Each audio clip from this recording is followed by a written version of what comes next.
The question is, a car of mass 1200 kg is moving along a straight line with a uniform velocity of 108 kilometers per hour.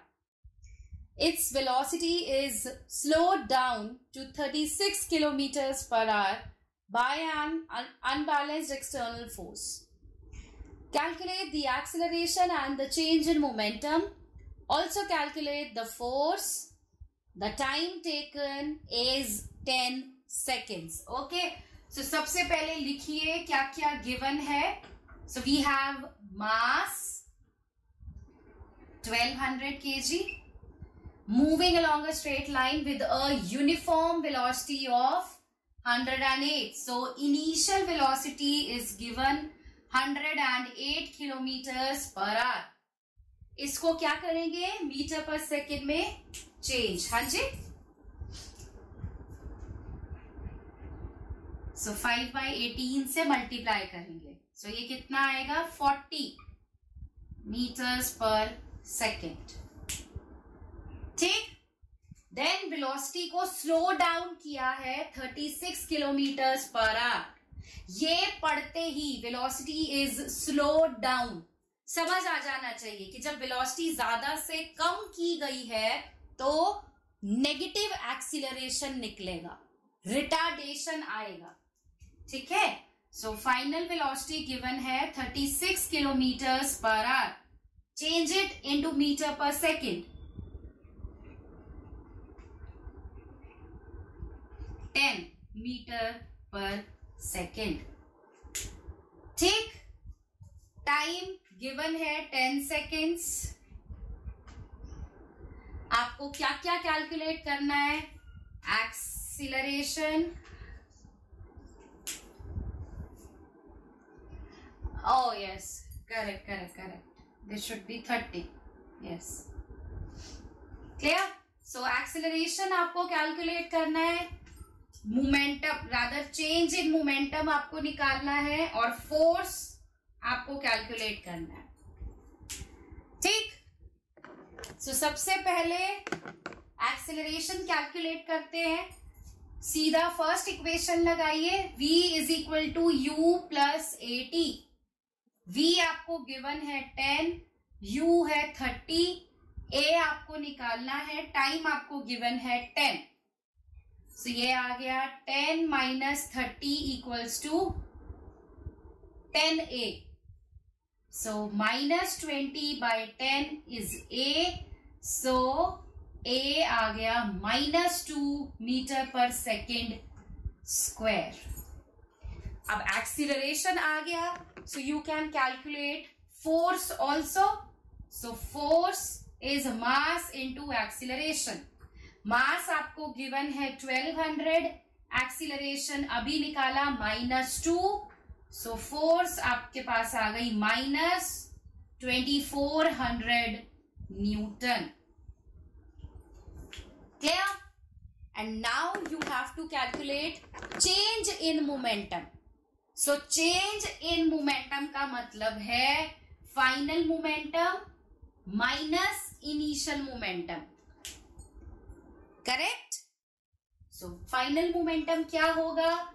Mass into final velocity minus initial momentum क्या होगा. Mass into initial velocity.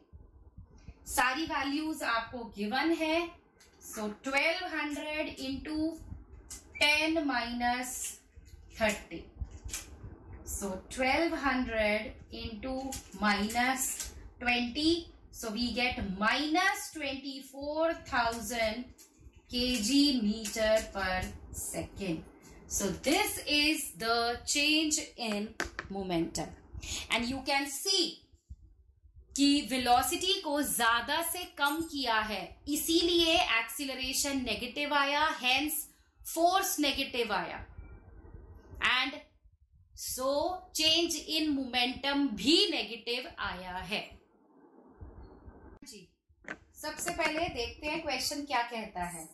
An object of mass 1 kg.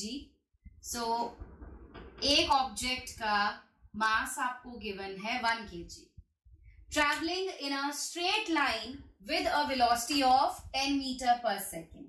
So आपको first object की initial velocity भी given है. Collides with and sticks to a stationary wooden block. यानी कि दूसरा object जो है मेरा वो रेस्ट पर है. एग्जैक्टली वो स्टेशनरी है. सो U2 is 0. Clear.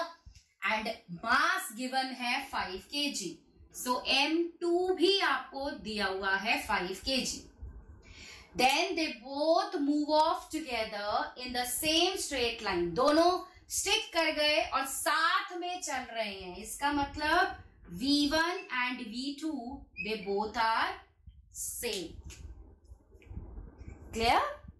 So you need to calculate the total momentum just before the impact and just after the impact. Before the impact का मतलब है collision होने से पहले. Yes. And after the impact means after the collision. And you also need to calculate the velocity of the combined object. V calculate करना है आपको. Clear? So we have our formula with us. M1 U1 plus M2 U2 is equal to M1 V1 plus M2 V2. All the values are given.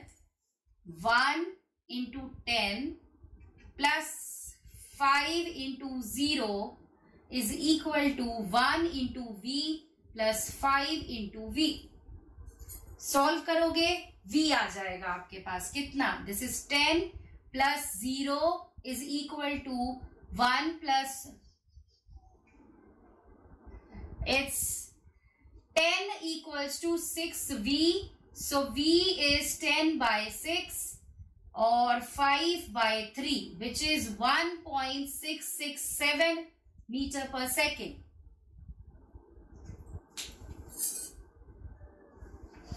Clear? So you have the combined velocity with you. V आपके पास आ रहा है 1.667 metre पर second.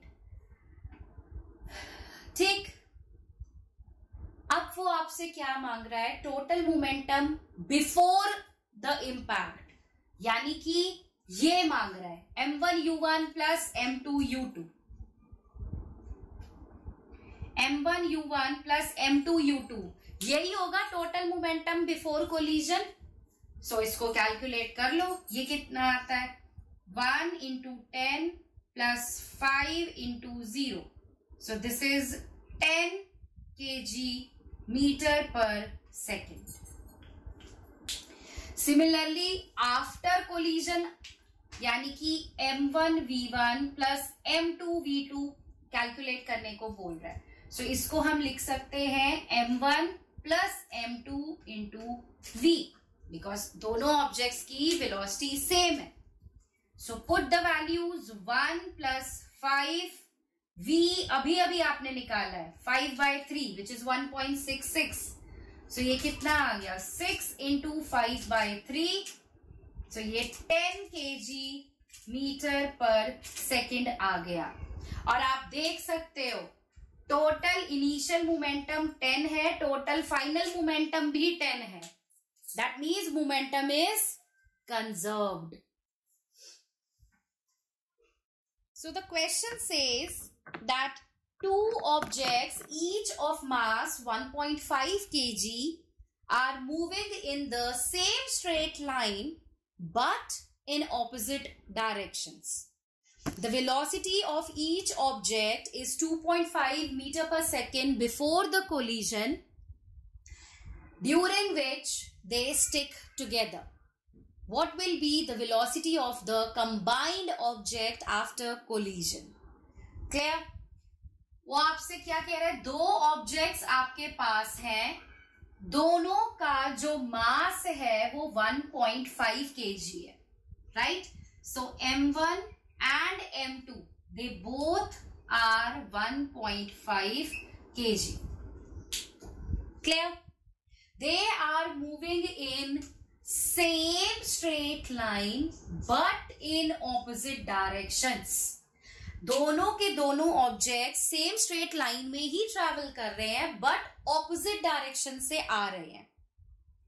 Clear? अब ये चीज समझो, मान लो ये दो ऑब्जेक्ट्स हैं, ये दो कार्स हैं। अगर ये दोनों कार्स एक इधर से आ रही है, एक इधर से आ रही है, तभी ये कोलाइड करेंगे ऑपोजिट डायरेक्शन। लेकिन अगर ये कार इधर जा रही है और ये कार उधर जा रही है, ये भी ऑपोजिट डायरेक्शन है, बट ऐसे में कोलिजन नहीं होगा। सो यहां पर आपको ये समझने की जरूरत है कि सिचुएशन गिवन क्या है। ये एक ऑब्जेक्ट है, ये दूसरा ऑब्जेक्ट है, दोनों एक दूसरे को अप्रोच कर रहे हैं अपनी अपनी इनिशियल वेलोसिटीज से। सो दोनों सेम स्ट्रेट लाइन में है बट ऑपोजिट डायरेक्शन से आ रहे हैं। क्लियर? और दोनों ऑब्जेक्ट्स की वेलोसिटी सेम है, 2.5 मीटर पर सेकेंड। इसका मतलब अगर मैं इस डायरेक्शन को पॉजिटिव मानूं तो ये जो इधर से आ रहा है इसकी डायरेक्शन ऑपोजिट, यस, इसकी डायरेक्शन ऑपोजिट है, तो मुझे नेगेटिव लेनी पड़ेगी।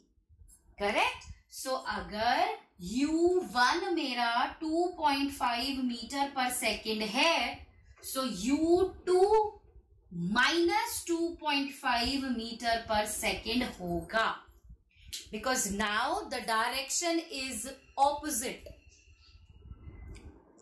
क्लियर? अगर एक प्लस एक्सिस एक्स एक्सिस की तरफ जा रहा है ऑब्जेक्ट, तो दूसरा माइनस एक्स एक्सिस की तरफ जा रहा है, they are in opposite directions. Hence एक की इनिशियल वेलोसिटी प्लस है तो दूसरे की माइनस लोगे आप। क्लियर? एंड अब वो क्या कह रहा है? दे स्टिक टुगेदर। दोनों ऑब्जेक्ट्स आपस में कोलाइड करके स्टिक कर गए, एक ऑब्जेक्ट बन गए। They stick together and now they will move as a combined object.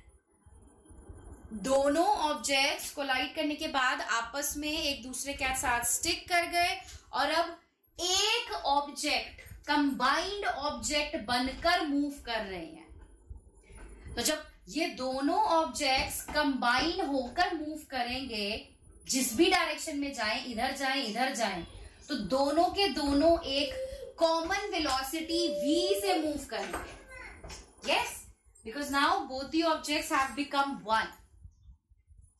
सो यहां पर v1 और v2 दोनों बराबर हैं v के।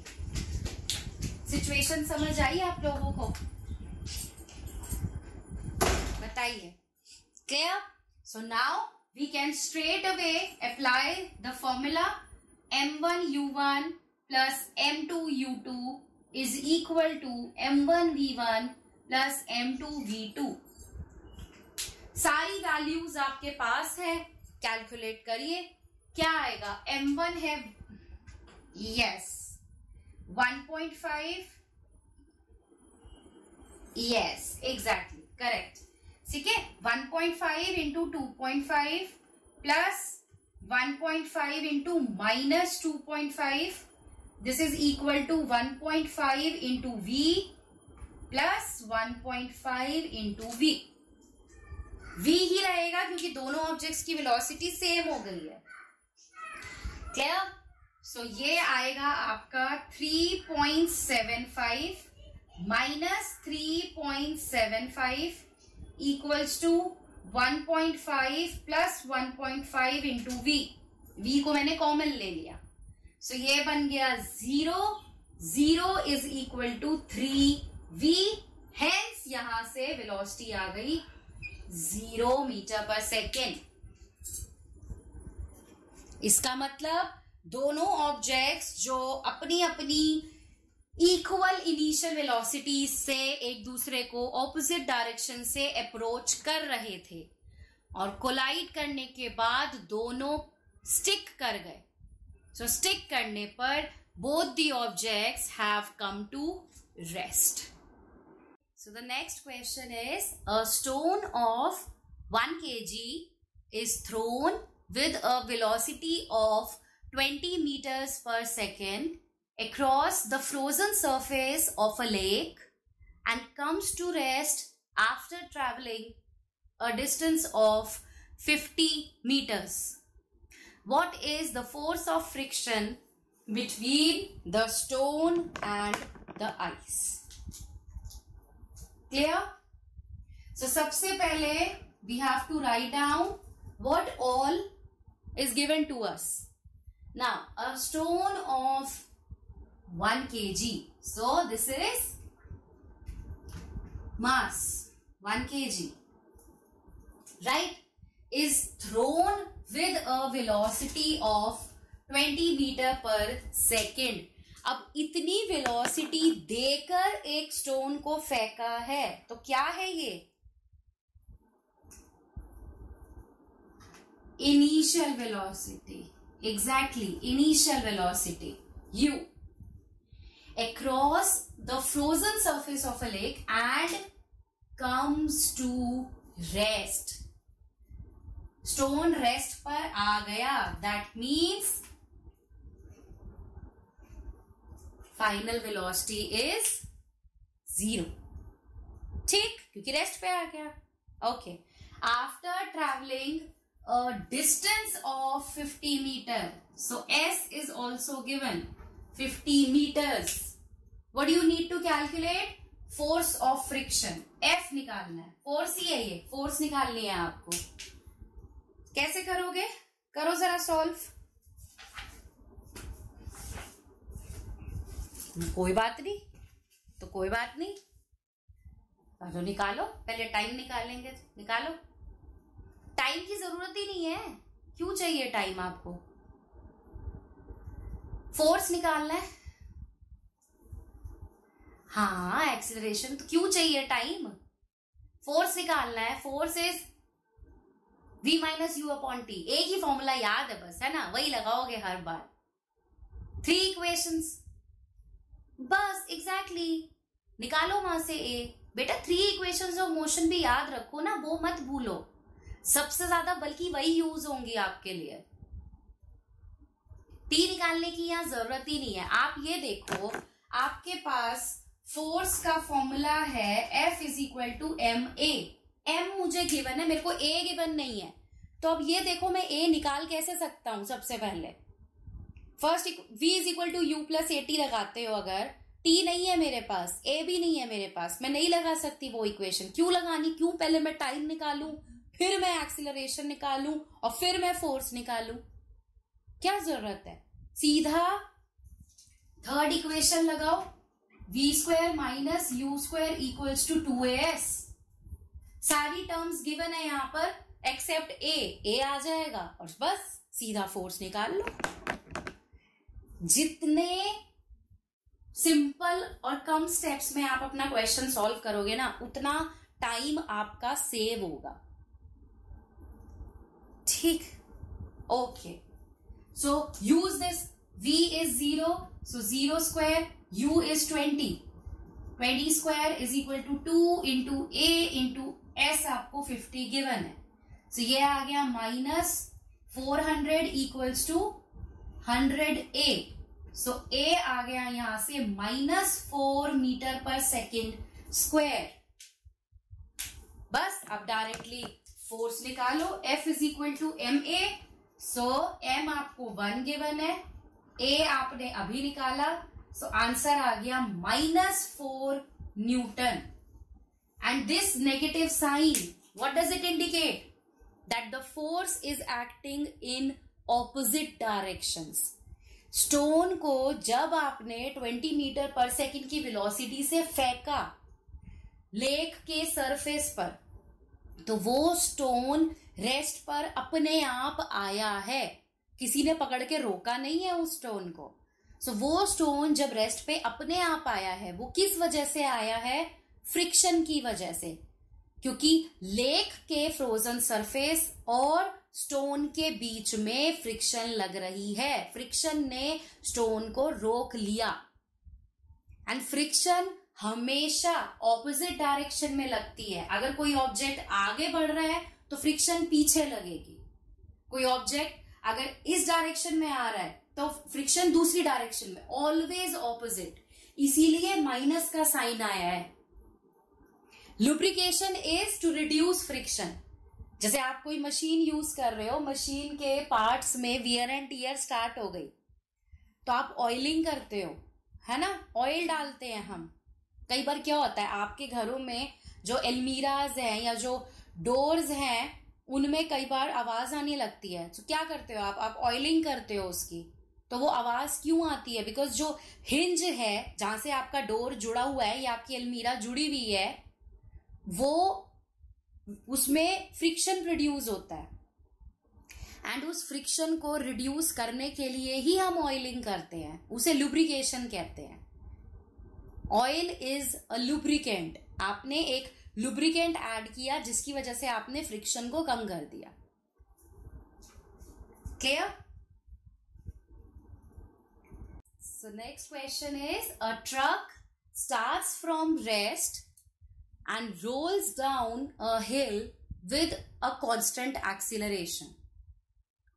It travels a distance of 400 meters in 20 seconds. Find the acceleration and the force acting on it if its mass is 7 tons. This is the question that is given to you. Now, सबसे पहले what we need to do? We need to write down what all quantities are given and what we need to calculate. Okay. Now, a truck starts from rest. That means initial velocity is 0. Correct. And rolls down a hill with a constant acceleration. It travels a distance of 400 meters. So, S is given 400 meters in 20 seconds. So, time is also given 20 seconds. What do you need to calculate? Acceleration and force A and F आपको calculate करना है. Mass वो आपको दे रहा है 7 tons. Okay. Now, 1 ton is equal to 1000 kg. So ये जो मास है अल्टीमेटली ये आपको 7000 kg गिवन है. ठीक. Now you need to calculate acceleration and force. First we need to calculate the acceleration. So we have the formula. First we have applied second equation of motion, S is equal to ut plus half at square. So S आपको given है 400, U है 0, right. A आपको calculate करना है into T है 20, so 20 का square. So we get 400 equals to half A into 400. Yes. So ये A कितना आ गया यहां से? 400 into 2 upon 400. ये और ये कैंसिल हुआ. So we get the acceleration as 2 meter per second square. Correct है? So now acceleration हमारे पास है तो हम फोर्स कैलकुलेट कर सकते हैं. F is equal to m into A. M आपको गिवन है 7000. एक्सेलरेशन 2 आपने अभी निकाला. So F is equal to 14,000 Newton. ये आपकी फोर्स आ गई. हाँ जी. So just remember, whenever you get any numerical, use equations of motion and जो भी आपको जितने भी फॉर्मूलाज आप पढ़ते हो देखो आप क्या अप्लाई कर सकते हो. Apply it, do it. Yes. So the first question, which is based on Newton's second law, is a motor car is moving with a velocity of 108 kilometers per hour and it takes 4 seconds to stop after the brakes are applied. Calculate the force exerted by the brakes on the car if the mass of the car along with the passenger is 1000 kg. Okay. Now the first step is to write down what all is given and what we need to calculate. Okay, क्या कह रहा है? A motor car is already moving with a velocity of 108 kilometers per hour. यानी कि car already इतनी velocity से चल रही है. तो ये कौन सी वेलोसिटी है आपके लिए? Initial velocity. ठीक, इस इनिशियल वेलोसिटी को सबसे पहले हम कन्वर्ट करेंगे किसमें? मीटर पर सेकेंड में. सो 108 into 5/18, right? So when you solve it, we get 30 meter per second. Now it takes 4 seconds to stop. तो टाइम आपको गिवन है 4 seconds टू स्टॉप. मतलब कार रुक गई है बाद में जब ब्रेक्स अप्लाई किए गए हैं. That means final velocity is 0 because the car has stopped now. Clear? Now you have to calculate the force and mass is given to you. Mass is 1000 kg and force we need to calculate, right? Now हमने अभी इससे पहले वाली class में पढ़ा था that from Newton's second law, the mathematical form of Newton's second law is F is equal to ma, right? Now m हमें given है, a हमें गिवन नहीं है. तो हम पहले a कैलकुलेट कर सकते हैं, एक्सीलरेशन. सो एक्सीलरेशन का फॉर्मूला हमें पता है v minus u upon t. Correct? So सबसे पहले हम यहां से एक्सीलरेशन निकालते हैं. So v is 0, u is 30 upon t is 4 seconds. So यहां से आपके पास एक्सीलरेशन आ गई -30/4 मीटर पर सेकेंड स्क्वायर. इसको डेसिमल्स में कन्वर्ट करो, कितना आएगा? यस, -7.5 मीटर पर सेकेंड स्क्वायर. एंड आप देख सकते हो that we are getting negative acceleration. और आनी भी चाहिए नेगेटिव एक्सीलरेशन बिकॉज आपने 30 मीटर पर सेकेंड की वेलोसिटी को रिड्यूस किया है 0 पर. डिक्रीज हुई है वेलोसिटी, सो रिटार्डेशन हुआ है. क्लियर? नाउ एक्सीलरेशन हमारे पास है. You can calculate the force. F is equal to m into a. m आपको गिवन है 1000. a आपने अभी निकाला -7.5. तो ये आपके पास आंसर आ गया -7500 न्यूटन. क्लियर? सिंपल क्वेश्चन है. Okay, next question is write down which would require a greater force, which would require a greater force. Which would require a greater force? Accelerating a 2 kg mass, accelerating a 2 kg mass at 5 meter per second square, or a 4 kg mass, or a 4 kg mass at 2 meter per second square. ठीक, वो आपसे क्या पूछ रहा है कि इन दोनों situation में से किस सिचुएशन में ज्यादा फोर्स की जरूरत है.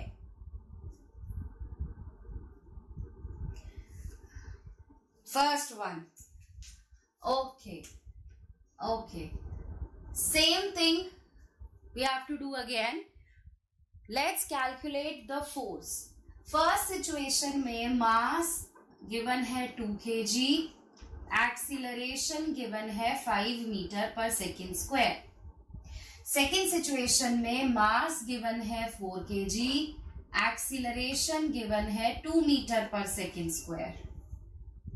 फोर्स आपसे वो मांग रहा है, सो स्ट्रेट अवे फॉर्मूला लगाइए, F1 is equal to M1A1.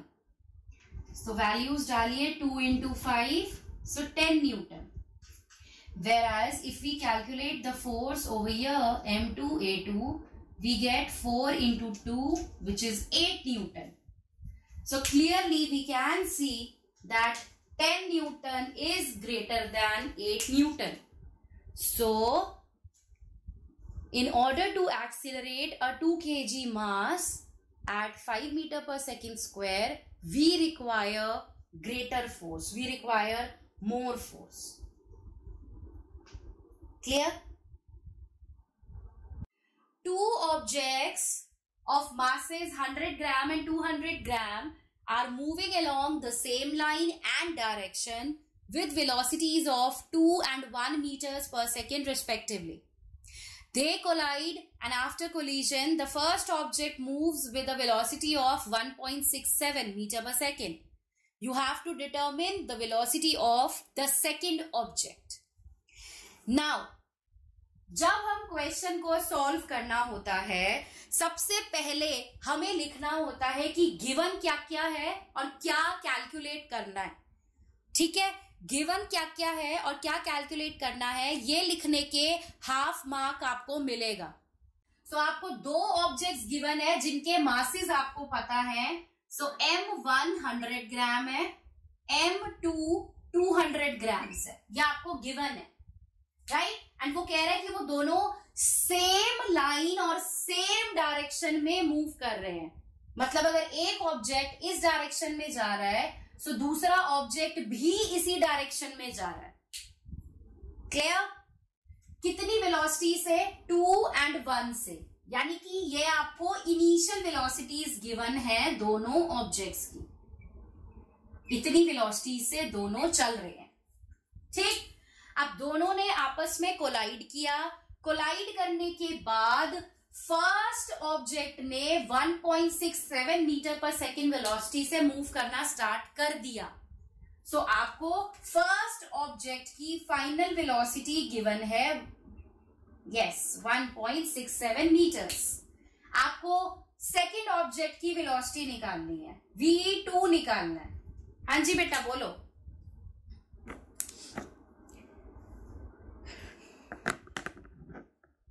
Yes, correct. तो सिंपल डायरेक्ट क्वेश्चन है, स्ट्रेट अवे फॉर्मूला लगाइए. M1U1 plus M2U2 is equal to M1V1 plus M2V2. हमने वहां पर A और B लिया था, यहाँ पे 1 और 2 लिख लो, एक ही बात है. It doesn't make any difference, right. So M1U1 plus M2U2 is equal to M1V1 plus M2V2. सारी वैल्यूज आपको गिवन है, V2 कैलकुलेट करना है. वैल्यूज डालिए, सॉल्व करिए. बट कैसे? यहां पर मासेस को ग्राम से आप पहले चेंज कर लीजिए केजी में, बिकॉज हमें SI यूनिट्स में लेना होता है. सो जब आप इसको केजी में चेंज करोगे तो ये बनेगा 100/1000. So this is 0.1 kg. This is 0.2 kg. Yes. Now you solve the question. So this is 0.1 into 2 plus 0.2 into 1. This is equal to 0.1 into 1.67 plus 0.2 into V2. You can easily solve it. So this becomes 0.2 plus 0.2 equal to, this is 0.167 plus 0.2 V2. So ये बन गया 0.4 -0.4 minus 0.167 equals to 0.2 V. So when you solve it, we get V2 as 1.165 meter per second. Okay, ये सिर्फ एक type का question है जिसमें आपको दोनों ऑब्जेक्ट सेम स्ट्रेट लाइन और सेम डायरेक्शन में जाते हुए नजर आ रहे हैं. There can be other situations also कि दो ऑब्जेक्ट्स ऑपोजिट डायरेक्शन से आ रहे हैं, या एक ऑब्जेक्ट मूव कर रहा है, दूसरा ऑब्जेक्ट रेस्ट पे है. अलग अलग टाइप के न्यूमेरिकल्स होते हैं.